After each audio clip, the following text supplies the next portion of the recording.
இதுவும் பாவம் தான். கிறிஸ்துவுக்குள் அன்பானவர்களே, எது பாவம் என்று கேட்கிறீர்களோ, நீதிமொழிகள் 14வது அதிகாரம் 21வது வசனத்தை வாசிக்கும் போது, பிறனை அவமதிக்கிறவன் பாவம் செய்கிறான் என்பதாய் வேதம் சொல்லுகிறது.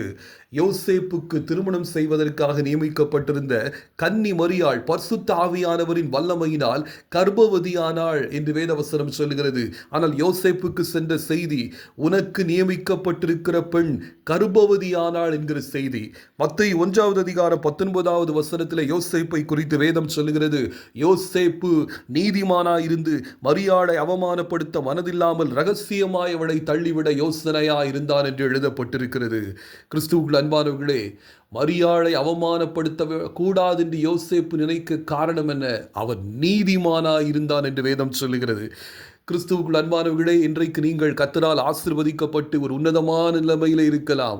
உங்களுக்கு கீழே இருக்கிற எந்த மனிதனையும் உங்கள் வார்த்தையினாலும் செய்கையினாலும் அவமானப்படுத்தி அந்த மனிதர்களை வேதனைக்குள்ளாக்கி விடாதீர்கள். அப்படி நீங்கள் செய்வீர்களேயானால் நீதிமொழிகள் 11வது அதிகாரம் 12வது வசனம் சொல்லுகிறது, மதிகட்டவன் பிறனை அவமதிக்கிறான், புத்திமானோ தன் வாயை அடக்கி கொண்டிருக்கிறான் என்று எழுதப்பட்டிருக்கிறது. இதிலிருந்து நாம் கற்றுக்கொள்ளுகிற சத்தியம் என்ன?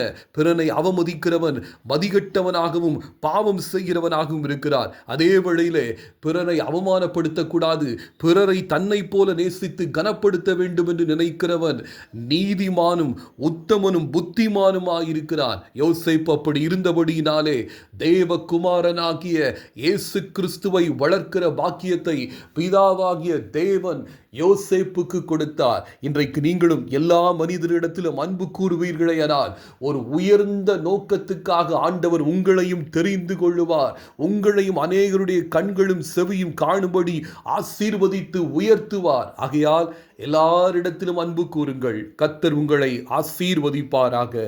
ஆமென்.